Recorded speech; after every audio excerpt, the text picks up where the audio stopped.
अस्सलाम वालेकुम, welcome to my YouTube channel explore physics. जितने भी दोस्त कमेंट कर रहे हैं, मुझे इनकरेज कर रहे हैं, उन सब का शुक्रिया, थैंक यू ऑल। आज हम डिस्कस कर लेते हैं पोजीशन। जैसे कि पहले लेक्चर्स में हमने डिस्कस किया स्केलर्स को, वेक्टर को, रिप्रेजेंटेशन ऑफ वेक्टर को। तो अब इसके साथ प्लेलिस्ट में पोजीशन, वेलोसिटी, डिस्टेंस, डिस्प्लेसमेंट चीज़ों पर हम बात कर लेते हैं। तो पोजीशन असल में क्या है? Location of an object. कोई ऑब्जेक्ट कहाँ पर एग्जिस्ट करता है, उसकी लोकेशन बताने को हम क्या नाम देते हैं? पोजीशन का नाम देते हैं। लोकेशन बताने के लिए हमें रेफरेंस की ज़रूरत पड़ती है। Position need reference. जब आप किसी ऑब्जेक्ट की पोजीशन को बताएंगे तो आप रेफरेंस देंगे। रेफरेंस के बगैर आप किसी ऑब्जेक्ट की पोजीशन को नहीं बता सकते। For example, if someone call you, अगर आपको अभी कॉल आती है और आपसे कोई पूछते हैं आप कहाँ हैं, तो आप कोई पोजीशन बताएंगे कि फ़र्ज़ करें मैं फ़लाने मार्केट में हूँ या मैं घर में हूँ, तो घर में भी कौन से रूम में हूँ।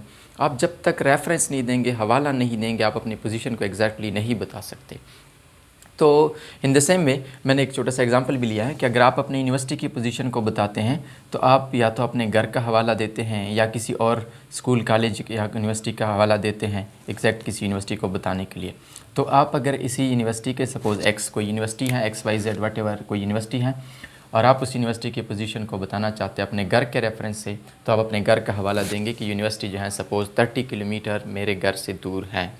या अगर आप किसी मार्केट का हवाला देंगे कि फ़लाँ मार्केट से यूनिवर्सिटी 5 किलोमीटर दूर है, इस तरह से। लेकिन साइंस में हम क्या करते हैं, या फिर मैथमेटिक्स और फिज़िक्स में, कि हम कोऑर्डिनेट सिस्टम का इस्तेमाल करते हैं। कोऑर्डिनेट सिस्टम हमारे पास ऐसे एक्स एक्सेस और ये वाई एक्सेस, इन दोनों को परपेंडिकुलर रखते हैं और ये जहाँ पर कंबाइन होते हैं उसको हम ओरिजिन का नाम देते हैं। तो इस कोऑर्डिनेट सिस्टम को यूज़ करके हम किसी भी ऑब्जेक्ट की पोजीशन को बता सकते हैं। फॉर एग्जांपल, अगर यहाँ मैं कहूँ कि कोई पार्टिकल P है, तो उसकी पोजीशन को हम ऐसे बताते हैं कि वो y के डायरेक्शन में इतने मीटर या इतने सेंटीमीटर है और x के डायरेक्शन में इतने सेंटीमीटर है। तो इस तरह से कोऑर्डिनेट सिस्टम को यूज़ करके फ़िज़िक्स और मैथमेटिक्स में हम पोजीशन को फाइंड आउट करते हैं। अब बात कर लेते हैं डिस्टेंस पर। डिस्टेंस असल में length of path followed by an object. एक ऑब्जेक्ट है, वो किसी A पॉइंट से B तक जा रहा है, वो जो भी रास्ता अपनाता है उस रास्ते को हम लेंथ का डिस्टेंस का नाम देते हैं।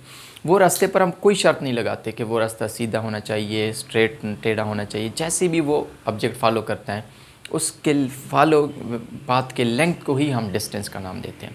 अगर आप डायग्राम को कंसीडर करिए, कोई ऑब्जेक्ट A से B तक जा रहे हैं, वो ऐसे एक पाथ है, इस पर जा रहे हैं ऐसे, और दूसरा पाथ ये है, तो ये सारे के सारे ये पाथ या कोई और यहाँ पर दूसरा पाथ, ये सारे के सारे डिस्टेंस कहलाते हैं।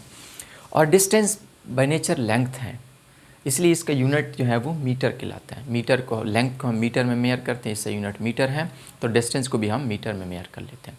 और ये स्केलर क्वांटिटी, हमने किसी डायरेक्शन का लिहाज नहीं रखा है कि आपने नॉर्थ टू साउथ जाना है, साउथ टू नॉर्थ जाना है, या A टू B कैसे जाना है। जिस तरह आप जाते हैं, आपका जो भी रास्ता है उसके लेंथ को ही हम डिस्टेंस का नाम देते हैं। अब इसके बाद बात कर लेते हैं डिस्प्लेसमेंट पर। डिस्प्लेसमेंट किसी भी दो पॉइंट के बीच शॉर्टेस्ट और स्ट्रेट डिस्टेंस होना चाहिए। ये दो शराइत उसको ऑलवेज डायरेक्टेड बना देता है।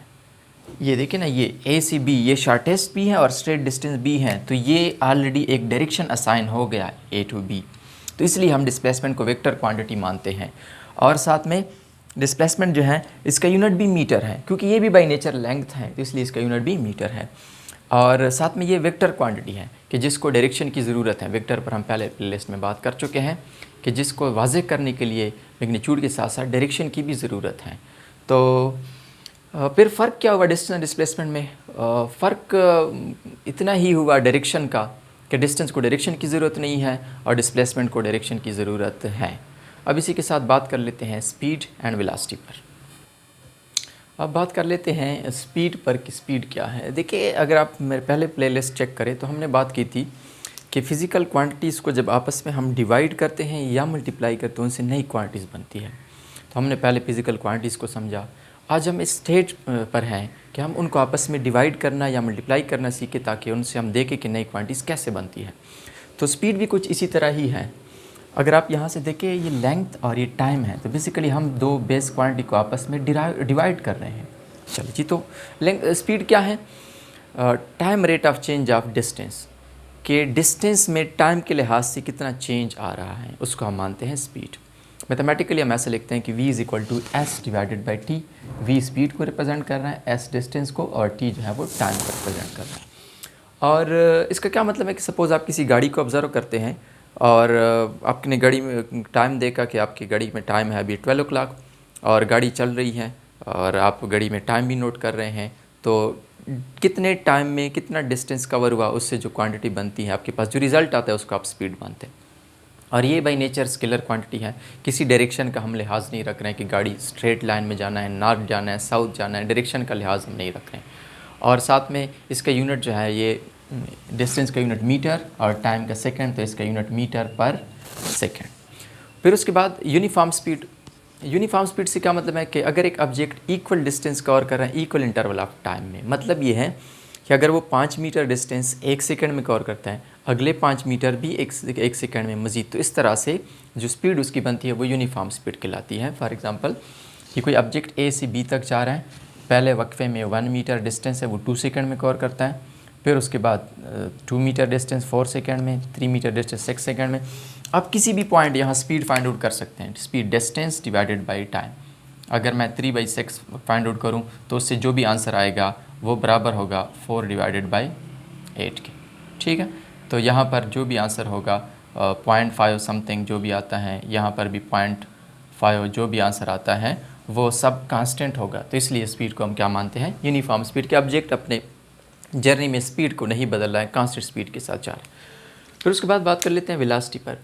वेलोसिटी क्या है कि time rate of change of displacement, मतलब ये कि अब एक ऑब्जेक्ट स्ट्रेट लाइन में जा रहा है और कितना डिस्प्लेसमेंट कितने टाइम में वो कवर कर रहे हैं उससे जो क्वांटिटी बनती है वो कहलाते हैं velocity. Suppose you are in a Mercedes and you are travelling in a straight path and your speed meter of the car show that how much displacement you are covering in how much time. So dividing displacement by time you get the velocity. ठीक है, कि आप suppose किसी गाड़ी में जा रहे हैं और आप स्ट्रेट लाइन में जा रहे हैं और आप अपने स्पीड मीटर को देखते हैं कि कितना डिस्टेंस कितने टाइम में आप कवर कर रहे हैं, तो उससे आपको वेलोसिटी मिलती है। सपोज़ आपने 30 मीटर डिस्टेंस कवर किया 5 सेकंड में, डिस्प्लेसमेंट 30 मीटर डिस्प्लेसमेंट कवर किया 5 सेकंड में, तो 30 डिवाइड बाई 5 मतलब कि आप 6 मीटर पर सेकंड वेलोसिटी के साथ जा रहे हैं। और इसका यूनिट है मीटर पर सेकंड, इसका यूनिट मीटर और टाइम का सेकंड, तो मीटर पर सेकंड। ये बाई नेचर वेक्टर क्वांटिटी, हमने पहले से इस पर शर्त लगा दी कि ऑब्जेक्ट जो है वो एक स्ट्रेट लाइन में मूव कर रहा होगा, एक प्रॉपर डायरेक्शन में मूव कर रहा होगा।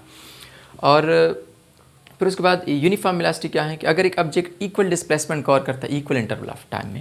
देखिए मैंने डायग्राम में बड़ा ध्यान रखा है, ये डायग्राम स्ट्रेट नहीं, और इस डायग्राम को अगर आप देखिए मैंने स्ट्रेट ड्रा किया हुआ है। ऑब्जेक्ट ए से बी एक स्ट्रेट लाइन में जा रहा है या प्रॉपर डायरेक्शन में जा रहा है, और पहले सेकंड में 2 मीटर डिस्प्लेसमेंट कवर करता है और 2 सेकंड में 4 मीटर डिस्प्लेसमेंट। आप इन दोनों को आपस में डिवाइड करें और इन दोनों को आपस में डिवाइड करें, आपके पास सेम रिज़ल्ट आएगा जो कि बता रहा है कि ऑब्जेक्ट जो है वो कांस्टेंट वेलोसिटी के साथ जा रहा है। अच्छा, अब तो फ़र्क क्या हुआ वेलोसिटी और डिस्प्लेसमेंट स्पीड में? दोनों जो है वो में सिर्फ डायरेक्शन का फ़र्क है, मतलब कि वेलोसिटी जो है वो स्पीड ही है लेकिन डायरेक्शन का इजाफा है उसमें। तो मतलब क्या है कि वेलोसिटी को हम स्पीड को हम वेलोसिटी का मैग्नीट्यूड भी मान सकते हैं, क्योंकि वेक्टर को हमने कैसे डिफ़ाइन किया था पहले प्लेलिस्ट में कि physical quantities which need magnitude as well as direction. तो यहाँ पे स्पीड जो कि मैग्नीट्यूड तो ऑलरेडी है, अगर आप उसके साथ एक प्रॉपर डायरेक्शन लगाते तो वो वेलोसिटी बन जाती है। तो आज के लिए इतना ही, मिलते हैं नेक्स्ट लेक्चर में।